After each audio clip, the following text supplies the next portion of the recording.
আচ্ছা, বিশ্বের ভিতরে এক নাম্বার ফ্রি ফায়ার খেলোয়াড় কেরা? আমার মনে হয় ভিনসেন্টু। আরে না, আমি তো জানি পিটুকে। আরে পাগল নাকি? হোয়াইট ট্রিপল ফোর যে হেডশট মারে, আমার তো মনে হয় হোয়াইট ট্রিপল ফোর। আরে না, ভিনসেন্টু এক নাম্বার ফ্রি ফায়ার খেলোয়াড়। দুই হালার পহালা, পিটুকে এক নাম্বার খেলোয়াড়। এই তোর ঝগড়া বাদ দে। এই যে ওমর ভাই পড়ছে, ওমর ভাই রেজে গাই। আচ্ছা ওমর ভাই, বিশ্বের ভিতরে এক নাম্বার খেলোয়াড় কেরা?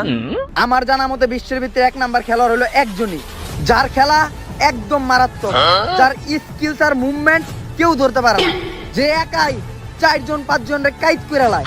অনেক বড় বড় খেলোয়াড়রাও তার খেলার কাছে হাইরা যায়, যার খেলা দেখার জন্য লাখ লাখ পোলাপান অপেক্ষা করে থাকে। সে হইলো আমার ইন্সপিরেশন আর আমার প্রিয় খেলোয়াড়।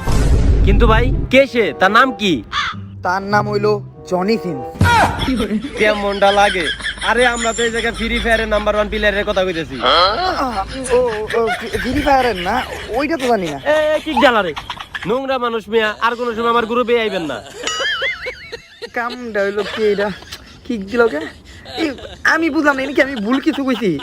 ওরা তো বুঝে গেছে কোন খেলা, আমি তো অবুঝ পোলাপান, আমার মাথায় যেটা ঘুরে আমি ওইটাই কই দিছি। এর লিগে আমার তো লোকে সবসময় মেজাজটা কেমনটা লাগে, আর কারো গ্রুপ হইতাম না জীবনে।